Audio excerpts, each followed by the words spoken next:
कभी ऐसा हो सकता है कि किसी फौजी अफसर का एक मजाकिया सा बयान असल में एक बहुत ही गहरी और पेचीदा इंटरनेशनल स्ट्रेटजी का राज खोल दे। चलिए समझते हैं। तो ये सब शुरू होता है एक बड़ी ही अजीब धमकी से, जो पाकिस्तान ने भारत और अफगानिस्तान को दी थी। सुनने में तो ये किसी कॉमेडी शो की लाइन लगती है ना? लेकिन इसके पीछे की कहानी वो बहुत सीरियस है। और ये बात कोई ऐरा गैरा नहीं कह रहा था। ये बयान आया था DGISPR की तरफ से, यानी पाकिस्तानी आर्मी के ऑफिशियल स्पोक्सपर्सन। तो आप समझ सकते हैं, ये एक फॉर्मल मिलिट्री स्टेटमेंट था।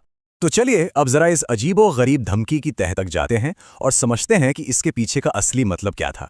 तो ये सिर्फ एक लाइन नहीं थी, ये एक तरह की खुली चुनौती थी। मतलब वो कह रहे थे कि भारत और अफगानिस्तान चाहे किसी भी तरफ से आ जाएं, हम तैयार हैं। एक तरह से अपनी बहादुरी का दिखावा था। लेकिन कहानी में ट्विस्ट यहीं से आता है। बाहर से जो इतना कॉन्फिडेंस दिखाया जा रहा था, असल में वो एक बहुत बड़े डर को छिपाने की कोशिश थी। कितनी अजीब बात है ना? एक जमाना था जब पाकिस्तान की पूरी स्ट्रैटेजी ही यही थी कि भारत को दो फ्रंट पर फंसाया जाए। और आज देखिए पासा कैसे पलट गया। आज पाकिस्तान को खुद उसी जाल में फंसने का डर सता रहा है। तो सवाल ये उठता है कि अगर पाकिस्तान वाकई ऐसे किसी संकट में फंस जाता है, तो उसे बचाने कौन आएगा? उसका असली दोस्त कौन है? अब ज्यादातर लोगों के दिमाग में पहला नाम आएगा चीन का, है ना? लेकिन क्या ये सच है? क्या चीन वाकई में पाकिस्तान का सबसे बड़ा मिलिट्री सपोर्टर है? अगर हम इतिहास उठाकर देखें तो ये धारणा पूरी तरह से टूट जाती है। चाहे 1971 की जंग हो या सियाचिन का मुद्दा, चीन कभी भी पाकिस्तान की मदद के लिए आगे नहीं आया। सीधी सी बात है, चीन दूसरे देशों की लड़ाई लड़ने में यकीन नहीं रखता। तो अगर चीन नहीं, तो फिर कौन? जवाब थोड़ा चौंकाने वाला है। असल में इतिहास गवाह है कि जब जब पाकिस्तान मुश्किल में फंसा है, उसे बचाने वाला देश रहा है अमेरिका। इसका सबसे बड़ा उदाहरण है ऑपरेशन सिंदूर।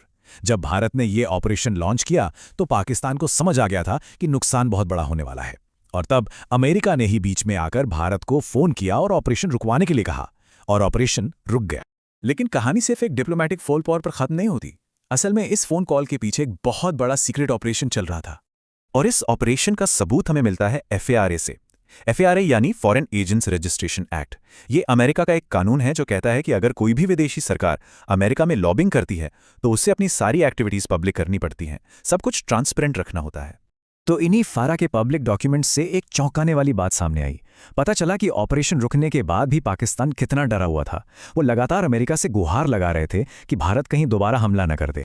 और इस डर का आलम ये था कि एक तरफ पाकिस्तान जहां खुद इतने बड़े आर्थिक संकट से गुजर रहा था, वहीं दूसरी तरफ वो अमेरिकी लॉबिंग फर्म्स पर करोड़ों डॉलर लुटा रहा था, सिर्फ अपनी सुरक्षा के लिए।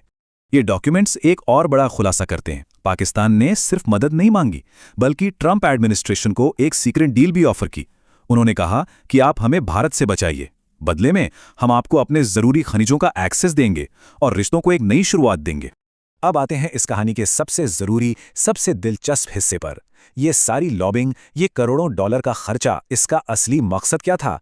इसका असली मकसद था नैरेटिव की जंग जीतना, यानी दुनिया को कौन सी कहानी सुनाई जाएगी, इसे कंट्रोल करना।